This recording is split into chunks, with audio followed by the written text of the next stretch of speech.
They were as good as it gets. They were a pure footballing team. They made the rest of the league look like amateurs.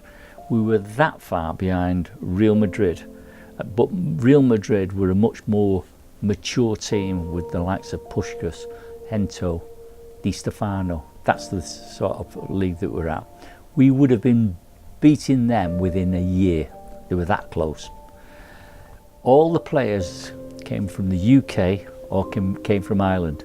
We didn't go out of those shows, and they all came through the ranks with the exception of the odd player like Tommy Taylor, who was signed from Barnsley for £29,999 because Busby didn't want to spoil him by paying £30,000 for him. But they were that good. Where were you when you heard the news of the crash? I was a 14-year-old kid going home from school. I was on the bus and I saw somebody lift a newspaper up and the headline was United plane crashes on takeoff.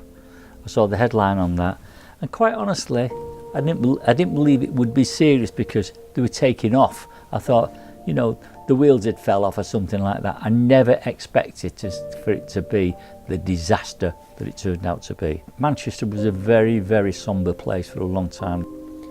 15 days after the crash, the news came out that Duncan Edwards has died. How did you feel then? Again, it was something that you couldn't believe. Duncan Edwards couldn't die. Duncan Edwards was a giant, so strong, and he was the greatest player I ever saw in my life. And ask Bobby Charlton what he thinks about Duncan Edwards, and you could put him in any position on the pitch and he could play it. He was playing for England at 16. He was a colossus. What was it like in the aftermath? You went to that first game against Sheffield Wednesday. It must have been a strange atmosphere. It was very sombre. People were very sad. The stadium was packed. But once the match started, the atmosphere was electric. You know, you had to feel sorry for Sheffield Wednesday because they had no chance, because they had 60,000 people against them, as well as the 11 on the pitch. And I've still got the programme framed on my wall now, where you had to write the names of the United team in, because they'd got printed the Sheffield Wednesday team, but the United team, we didn't know who was playing. You had to write them in, and I've still got that on my wall. How do you think, it's 60 years on now, you obviously remember it vividly, how do you think they'll be remembered? Well, it's part of the fabric, and the history of United has been built on that team.